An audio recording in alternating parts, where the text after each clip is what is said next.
RAM இருக்கு இல்லையா, 6 GB 5 GB இந்த மாதிரி, அந்த மாதிரி இதில் வந்து ஒரு கம்மியான ஒரு மெமரி வந்து இதில் கொடுத்துருப்பாங்க. Okay, so if you are in electronics R computer science இருந்தீங்கன்னா உங்களுக்கு இந்த மைக்ரோ ப்ராசஸர் பற்றி தெரியும்.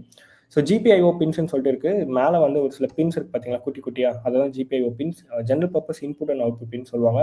We can able to program that pins whether it can be input or output. நமக்கு ஏற்ற மாதிரி நம்ம ப்ரோக்ராம் பண்ணிக்கலாம். அது அனலாக் சிக்னலாகவும் இருக்கலாம், இல்லை டிஜிட்டல் சிக்னலாகவும் நம்ம வந்து கஸ்டமைஸ் பண்ணிக்கலாம். ஓகே, ஸோ மோஸ்ட்டாக இது வந்து ஒரு robotics and some of the பார்ட்டில் தான் யூஸ் பண்ணுவாங்க. பட் இதை வந்து சைபர் செக்யூரிட்டிலையும் இந்த மாதிரி யூஸ் பண்ண முடியும்.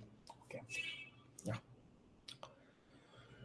So wireless hacking and spying இது வந்து ஒரு டிஃப்ரெண்டான கான்செப்ட். இது இப்போது ஒரு எக்ஸாம்பிள் சொல்லணும்னா, ஒய்ஃபை ஹேக் பண்ணுறதுமே நம்ம அதில் ஒரு எக்ஸாம்பிளாக எடுத்துக்கலாம். ஸோ ஒய்ஃபை வந்து ஹேக் பண்ணுறதுக்கு நிறைய ஸ்டெப்ஸ் வந்து இருக்குது. லைக் ஒரு அப்ளிகேஷன் WPAன்னு சொல்லிட்டு ஒரு அப்ளிகேஷன் இருக்குது. அதை நம்ம டவுன்லோட் பண்ணிட்டு ஒய்ஃபை ஸ்கேன் பண்ணிட்டு ட்ரை பண்ணோம்.